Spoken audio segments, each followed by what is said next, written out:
You trust the people you work beside. You have to.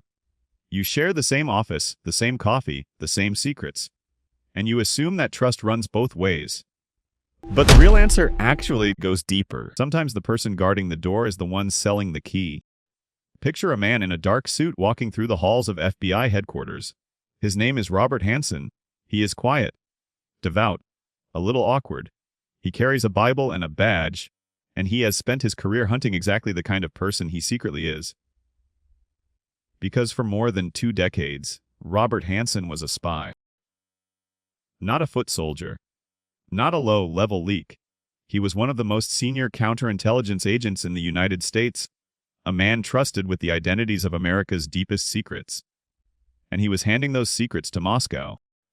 He began in 1979, only a few years into his FBI career. He walked into the world of Soviet espionage almost casually, offering the KGB information about American operations. His wife caught him once, in the basement of their home, reviewing a message he had no business reading. He promised to stop. He did not. In 1985, he came back for good. Using the code name Ramon Garcia, he began a long, methodical betrayal. He never met his handlers face to face. He never told them his real name or where he worked. He used dead drops, hidden packages left under a footbridge in a quiet Virginia park, marked by a strip of tape on a signpost. He was careful. He was patient. He was, after all, a trained counterintelligence specialist who knew exactly how his own colleagues would try to catch him. And what did he give them? The scope is almost hard to believe. Thousands of pages of classified documents, dozens of computer disks, American war plans in the event of nuclear conflict, secret budgets, the blueprint for how the United States would continue governing if Washington were destroyed. And worst of all, the names. He gave up the true identities of Russians who were secretly working for the United States. Real people, risking their lives to feed information to America. When Hanssen exposed them, some were arrested. At least a few were executed. They died because a man they never met, in an office they never saw, decided their lives were worth a payment. And the payment was almost insulting. Cash in plastic bags. Diamonds. Over the years it added up to around $1.4 million. For that, he sold the crown jewels of American intelligence. He wasn't drowning in debt. He wasn't blackmailed. He simply believed he was smarter than everyone around him, and the money proved it. So how do you catch a man who knows every trick in the book? Here's the twist. For years, the United States thought it was hunting the wrong person entirely. When American assets in Moscow started disappearing in the mid-1980s, investigators knew there was a mole. But another traitor, a CIA officer named Aldrich Ames, was also selling secrets at the same time. Ames was arrested in 1994, and everyone assumed the bleeding would stop. It didn't. Secrets kept leaking. Sources kept vanishing. Someone else was still inside. The FBI hunted for years, and they were looking in the wrong direction. They suspected a CIA officer. They surveilled an innocent man. They were certain, and they were wrong. Because Hanssen had done something clever. He had never revealed who he was, not even to the Russians paying him. His own handlers didn't know his name. So the Americans decided to buy it. In one of the boldest moves in intelligence history, the FBI reached a former Russian intelligence officer and paid a fortune, reported to be around $7 million, for the original KGB file on their mystery mole. It was, in a sense, the ultimate betrayal of the betrayer. Hanssen had trusted the secrecy of the Russian system to protect him. And a Russian sold that secrecy for a bigger check than Hanssen had ever earned.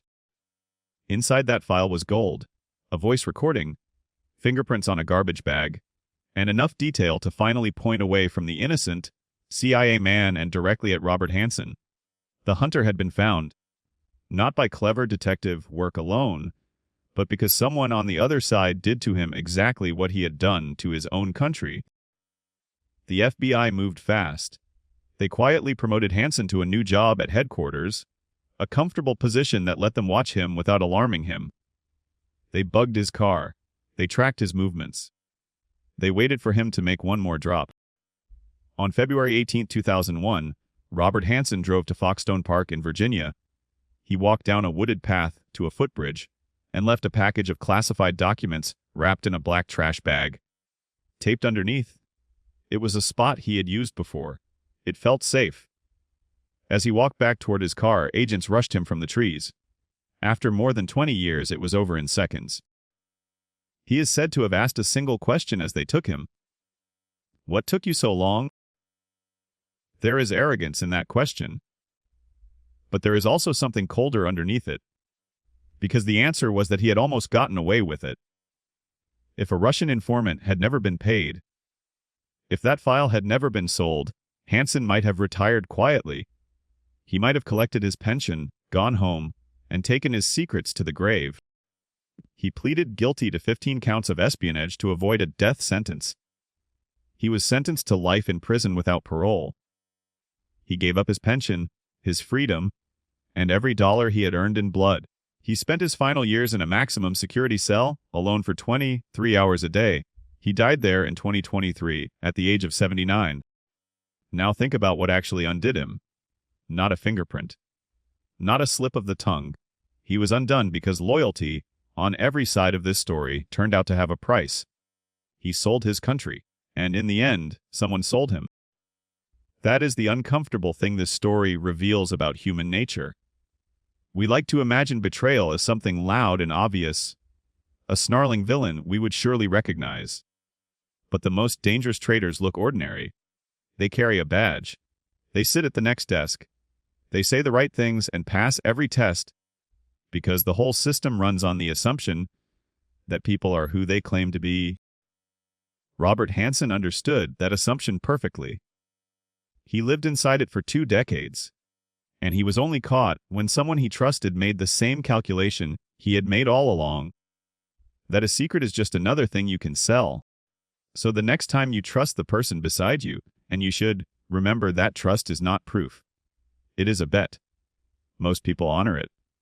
A rare few spend a lifetime pretending to.